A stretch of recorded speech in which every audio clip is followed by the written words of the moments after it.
Vision is such an integral part of neural function that even simple tasks such as standing and walking are not easy with the eyes closed. जैसा कि हम जानते हैं कि हमारी आंखें vision neural function के part में आती हैं और विजन न्यूरल फंक्शन वो इंटीग्रल पार्ट है कि आंखें बंद करके हम सिंपल टास्क जैसे खड़ा रहना और चलना जैसे काम भी नहीं कर पाते, वे भी हमारे लिए बहुत मुश्किल हो जाते हैं। 2 eyes are necessary for wider peripheral vision and depth perception। बात हो रही है आँखों की, तो वाइडर मतलब कि चौड़े पेरिफेरल विजन और डेप्थ परसेप्शन के लिए 2 आँखों का होना बहुत ज़रूरी होता है। Animals have wider peripheral vision than humans because the visual fields of each eye do not completely overlap। Animals का पेरिफेरी विजन ह्यूमंस के कंपैरिजन में चौड़ा या कहें कि वाइडर होता है, क्योंकि एनिमल्स में हर एक आँख का विजुअल फील्ड कंप्लीटली ओवरलैप नहीं होता है।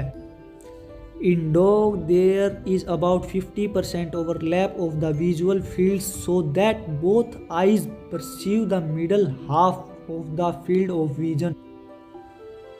कुत्तों या कहें डॉग्स के केस में उनकी दोनों आंखें विजन की फील्ड का मिडल हाफ ही परसीव कर पाती हैं, क्योंकि विजुअल फील्ड्स का लगभग 50% या कहूँ 50% हिस्सा ओवरलैप होता है। This area of visual overlap provides binocular vision for the judgment of distances। अगर इसको देखा जाए तो ये विजुअल ओवरलैप का एरिया डिस्टेंसेस की जजमेंट यानी कि दूरी की जजमेंट के लिए बाइनाकुलर विजन प्रोवाइड करवाता है। The field of vision outside the binocular zone is the monocular zone. Vision का वो फील्ड जो कि बाइनाकुलर जोन के बाहर होता है उसे हम मोनोक्यूलर जोन कहते हैं। Binocular vision varies greatly in different animals reflecting the position of the eyes in the front of the head.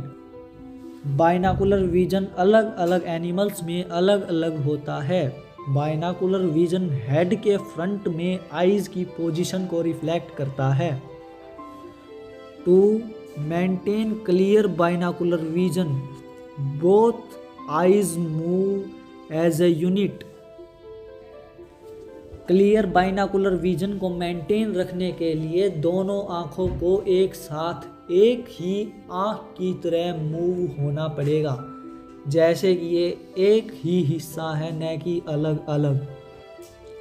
The eye is equipped with a pupil that adjusts aperture diameter and a lens that focus light on the retina where photoreceptor cells receive images। अगर आसान भाषा में देखा जाए तो the eyes is equipped with a pupil that adjusts aperture diameter। आँख के पास एक प्यूपिल होता है जो कि अब अपर्चर के डायमीटर के हिसाब से अपने आप एडजस्ट हो जाता है। And a lens that focuses light on the retina. आँख में एक लेंस होता है जो कि लाइट को रेटिना पर फोकस करता है। Where photo receptor cells receive images. Retina आँख का वो हिस्सा है जहाँ पर photo receptor cells image receive करती हैं। However, the retina is not just converting the image into nerve impulses, it also facilitates feature analysis of the captured image। हालांकि रेटिना इमेज को नर्व इम्पल्सिस में ही कन्वर्ट नहीं करता, बल्कि ये कैप्चर्ड इमेज के फीचर एनालिसिस को भी फैसिलिटेट करता है। Feature analysis and visual information processing take place progressively as visual signals are passed to the thalamus, rostral colliculus of the midbrain and visual cortex. जैसे ही visual signals pass होते हैं वैसे ही फीचर एनालिसिस और visual information thalamus midbrain के rostral colliculus और visual cortex को भेज दिए जाते हैं। Now we will study about structure of the eye. Eye के स्ट्रक्चर के बारे में हम पढ़ेंगे। The wall of the eye consist of 3 concentric layers. Eye की वॉल पर 3 कॉन्सेंट्रिक लेयर्स होती हैं। These layers proceeding from the outer surface of the eye inward are the fibrous tunic, vascular tunic, and neuroepithelial or inner tunic in the easy words. These layers proceeding from the outer surface of the eye inward, ये layers आँख के बाहरी हिस्से से होती हुई अंदर तक जाती हैं। फाइब्रस ट्यूनिक, बाहरी लेयर को हम फाइब्रस ट्यूनिक कहते हैं। वैस्कुलर ट्यूनिक, बीच की लेयर को हम वैस्कुलर ट्यूनिक कहते हैं। एंड न्यूरोएपिथेलियल ट्यूनिक, और जो लेयर अंदर होती है उसे हम न्यूरोएपिथेलियल ट्यूनिक कहते हैं। The vitreous body and aqueous humour maintain pressure with in the eye ball, thus preventing the eyeball from collapsing. Vitreous body और एक्वस ह्यूमर आई बॉल के अंदर मतलब with in eye ball pressure maintain करके रखते हैं ताकि eye ball को collapse कहें तो पिचकने से बचाया जा सके। The fibrous tunic consist of sclera and cornea. जैसा कि हमने देखा, आई की बाहरी लेयर मतलब कि outer most layer fibrous tunic होती है। ये फाइब्रस ट्यूनिक स्क्लेरा और कॉर्निया से कंसिस्टेड होती है। It provides mechanical support and protection of the I. Fibrous tunic की ये स्क्लेरा और कॉर्निया आई को प्रोटेक्शन के साथ साथ मैकेनिकल सपोर्ट भी प्रोवाइड करती है। The vascular tunic consists of 3 major structures: the iris, ciliary body and choroid. अब बात करें आई की बीच की लेयर की, जिसे हम वैस्कुलर ट्यूनिक कहते हैं। इसके पास 3 मेजर स्ट्रक्चर कंसिस्टेड होते हैं और ये 3 स्ट्रक्चर हैं आइरिस, सिलियरी बॉडी और choroid. These structures are highly pigmented and vascularized. ये तीनों स्ट्रक्चर्स वैस्कुलराइज्ड होने के साथ साथ हाईली पिगमेंटेड भी होते हैं। The retina is the innermost tunic of the eye. Eye के इनर मोस्ट ट्यूनिक को हम रेटिना कहते हैं। The iris contains dilator and sphincter muscles. Iris के पास स्पिंचर मसल्स के साथ साथ डायलेटर मसल्स भी होती हैं। The dilator muscle oppose the action of the sphincter muscle. ये जो डायलेटर मसल होती है वो स्पिंचर मसल के एक्शन को अपोज करती है। The pupillary sphincter muscle is circularly arranged in the iris near the pupillary margin. Pupillary sphincter muscle iris के अंदर प्यूपिलरी मार्जिन के पास सर्कुलरली अरेंज्ड होती है, यानी कि गोलाकार अरेंज्ड होती है। It is innervated by the ciliary nerves, post ganglionic parasympathetic fibres from the ciliary ganglion. ये pupillary sphincter muscle ciliary ganglion से निकली सिलियरी नर्व से इनर्वेटेड होती हैं। सिलियरी नर्व को पोस्ट गैंग्लियोनिक पैरासिम्पैथेटिक फाइबर्स भी कहते हैं।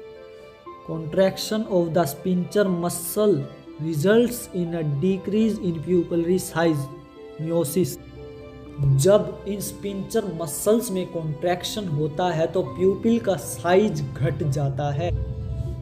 मियोसिस, प्यूपिल के साइज के घटने की प्रोसेस को हम मियोसिस कहते हैं।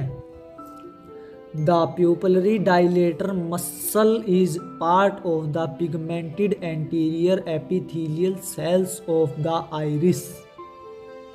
आइरिस के पिगमेंटेड एंटीरियर एपिथेलियल सेल्स के पार्ट को हम प्यूपिलरी डायलेटर मसल कहते हैं। The anterior portion of these cells have cellular extensions that have structural characteristics of smooth muscle cells. Pigmented anterior epithelial cells के anterior portion में cellular extensions होती हैं जिनके पास की स्मूथ मसल सेल्स की स्ट्रक्चरल कैरेक्टरिस्टिक्स होती हैं। 10 most pigmented anterior epithelial cells are myoepithelial in nature and their cellular extension represent the dilator muscle। इसी कारण most pigmented anterior epithelial cells का नेचर मायोएपिथेलियल होता है और उनकी सेलुलर एक्सटेंशंस डायलेटर मसल को रिप्रेजेंट करती हैं। They are radially arranged. ये pupillary dilator muscles radially arranged होती हैं। This muscle is innervated by the sympathetic postganglionic neurons located in the cranial cervical ganglion। ये pupillary dilator muscle cranial cervical ganglion में located sympathetic post ganglionic neuron से innervated होती हैं। The postganglionic fibers run with the ciliary branch of the ophthalmic nerve to reach the dilator muscle। Dilator muscle तक पहुंचने के लिए post ganglionic fibres ophthalmic nerve की ciliary branch के साथ रन करती हैं। Contraction of the dilator muscle results in pupillary dilation mydriasis. Pupillary dilator muscle जब कॉन्ट्रैक्ट होती हैं तो प्यूपिल डायलेट हो जाता है। प्यूपिल के डायलेट होने की प्रोसेस को हम माइड्राइसिस कहते हैं। Pupillary dilation reflects the general state of sympathetic tone and certain emotions such as pain, fear and anger will induce pupillary dilation. Pupillary dilation reflects the general state of sympathetic tone। Pupillary dilation sympathetic tone की general state को reflect करता है या कहें कि दर्शाता है। And certain emotions such as pain, fear and anger will induce pupillary dilation. Pain यानी कि दर्द, फियर मतलब डर और एंगर अर्थात गुस्सा वो सर्टेन इमोशंस हैं जो कि प्यूपिलरी डायलेशन को इंड्यूस करते हैं। Ciliary muscle is the smooth muscle located in the ciliary body। Ciliary muscle वो स्मूथ मसल है जो कि ciliary body में लोकेटेड होती है। This muscle is innervated by the nerve parasympathetic fibers which contract the muscle। Ciliary muscle ciliary nerve से innervated होती है। सिलियरी नर्व पैरासिम्पैथेटिक फाइबर की कंपोजिशन से बनी होती है और ये सिलियरी नर्व सिलियरी मसल को कॉन्ट्रैक्ट करती है। The ciliary muscle is primarily oriented meridionally in the dog. Dog के केस में ciliary muscles primarily oriented meridionally होती हैं। The meridional fibers originate in the inner surface of the sclera posterior to the iridocorneal angle। Meridional fibres sclera के inner surface से originate होती हैं और ये इनर सरफेस इरिडोकॉर्नियल एंगल के पोस्टीरियर डायरेक्शन में होता है। They insert in the stroma of the ciliary body। ये मेरिडियोनल फाइबर सिलियरी बॉडी के स्ट्रोमा में इंसर्ट होती हैं। The ciliary muscle contracts in response to parasympathetic stimulation and decreases tension on the zonular fibers supporting the lens। Parasympathetic stimulation के कारण ciliary muscles contract होती हैं जिससे कि लेंस को सपोर्ट प्रोवाइड करवाने वाली जोन्युलर फाइबर्स में टेंशन डिक्रीज हो जाती है। As a result the lens becomes more spherical due to its intrinsic viscoelastic properties. इसके रिजल्ट में लेंस अपनी इंट्रिंसिक विस्कोलास्टिक प्रॉपर्टीज के कारण मोर स्फेरिकल हो जाता है यानी कि और गोलाकार हो जाता है। Focusing on a near object requires a more convex lens that has a shorter focal distance. Near के ऑब्जेक्ट पर फोकस करने के लिए आई के लेंस को ऐसी कन्वेक्स शेप लेनी पड़ेगी जिसकी फोकल लेंथ डिस्टेंस शॉर्ट हो या कम हो।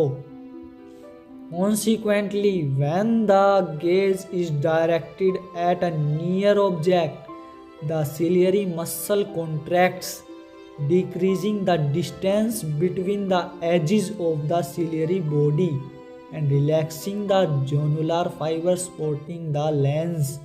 आसान भाषा में देखा जाए, जब हम एक पास के ऑब्जेक्ट को अगेन एंड अगेन घूरते हैं या कहूँ कि गेज करते हैं तो सिलियरी मसल के कॉन्ट्रैक्ट होने से सिलियरी बॉडी के एजिज के बीच की डिस्टेंस कम हो जाती है, जिसके कारण लेंस को सपोर्ट करने वाली जोनुलार फाइबर्स रिलैक्स हो जाती हैं। This results in a more convex shape of the lens, for example more spherical and increased focal power because of the inherent elasticity of the lens. जो ही जोनुलार फाइबर्स रिलैक्स हो जाती हैं, इससे लेंस की shape और कन्वेक्स हो जाती है और लेंस की शेप ज़्यादा कन्वेक्स होने के कारण इसकी फोकल पावर बढ़ जाती है और ये लेंस की इनहेरेंट इलास्टिसिटी प्रॉपर्टी के कारण ही होता है। This process by which the curvature of the lens changes to focus on a near or far object is called accommodation. ये प्रोसेस जिसके कारण नज़दीक और दूर के ऑब्जेक्ट्स को देखने के लिए लेंस अपने कर्वेचर को चेंज करता है, घटाता है या बढ़ाता है, इसे हम अकोमोडेशन कहते हैं। When looking at a distant object, the ciliary muscle relaxes and pulls the zonular fibers away from the lens, making the lens less convex with a longer focal distance. जब हम दूर के ऑब्जेक्ट्स को देखते हैं तो लेंस की shape lens convex होती है और इस कन्वेक्स लेंस की फोकल डिस्टेंस लॉन्गर होती है और ये सब सिलियरी मसल्स के रिलैक्स होने से होता है, जिससे कि ये सिलियरी मसल्स जोनुलार फाइबर्स को लेंस से दूर पुल करती हैं या कहूँ कि दूर खींचती हैं। This change is necessary for focusing on far objects. दूर के ऑब्जेक्ट को देखने के लिए ये चेंज लेंस की शेप में ये चेंज होना बहुत ज़रूरी होता है। The choroid consists of loose connective tissue with numerous vasculature and melanocytes. Choroid loose connective tissue से कंसिस्टेड होता है और इसमें मेलानोसाइट्स के साथ साथ न्यूमरस वैस्कुलेचर होते हैं। It serves as a nutritive function for ocular tissue. Choroid ocular tissue के लिए न्यूट्रिटिव फंक्शन सर्व करता है। Melanocytes prevent light that escapes past the retina from being reflected back into the retina where it would blur the image. In easy words, melanocytes prevent light. melanocytes lights को prevent करती हैं that escapes past the retina from being reflected back. वो light जो कि retina में reflect back होने की बजाय रेटिना को एस्केप कर जाती है and the retina where it would blur the, और उस एरिया में जहाँ की वो इमेज को ब्लर कर देती हैं यानी कि धुंधला कर देती है। The eye shine that occurs at night when light enters the eye is caused by the tapetum lucidum. Latin tapetum means carpet and lucidium is also a Latin word that means bright. मुझे पता है कि ये condition जिसे हम आई shine कहते हैं, ये आज नहीं तो पहले आपके साथ कभी ना कभी तो बनी ही होगी। ये एक ऐसी कंडीशन है, अगर इसे हम जनरली भाषा में लिया जाए तो जब हम रात को सोते हैं और कोई हमारे कमरे में आकर एकदम से लाइट ऑन कर देता है, बल्ब के स्विच को ऑन कर देता है और बल्ब जल जाता है यानी ग्लो हो जाता है, तो हमारी आंखों के ऊपर उसका क्या असर पड़ता है। मेरे साथ तो ऐसा हुआ है कि मेरी आंखें बिल्कुल ही बंद हो गई थी, एकदम बंद। और ये किस कारण होता है? ये होता है टैपेटम लूसिडियम के कारण। In science we will discuss about this phenomena about eye shine. Eye shine choroid में प्रेजेंट टैपेटम लूसिडियम के कारण होती है और ये रात के समय तब होती है जब लाइट इस टैपेटम लूसिडियम में एंटर करती है। Latin tapetum means carpet and Latin word lucidum means bright. Tapetum एक लैटिन भाषा का वर्ड है जिसका मतलब है कारपेट अर्थात पर्दा, और लूसिडियम भी लैटिन भाषा का वर्ड है जिसका मतलब है ब्राइट अर्थात चमकीला। Although this light reflective surface enhances dark adapted vision under dim light, dim light में ये कोरोइड की टैपेटम लूसिडियम डार्क अडेप्टिव विजन को एनहांस कर देती है, मतलब कि बढ़ा देती है। It scatters light in the retina affecting sharpness of an image. Choroid की टैपेटम लूसिडियम का सरफेस लाइट रिफ्लेक्टिव होता है। कोरोइड की टैपेटम लूसिडियम लाइट रिफ्लेक्टिव होने के कारण ये लाइट को रेटिना में स्कैटर कर देती है, जिससे कि इमेज की शार्पनेस अफेक्ट होती है। The retina is the innermost tunic of the eye and is responsible for detection of light. Retina eye की इनर मोस्ट ट्यूनिक होती है और लाइट के डिटेक्शन के लिए रिस्पॉन्सिबल होती है।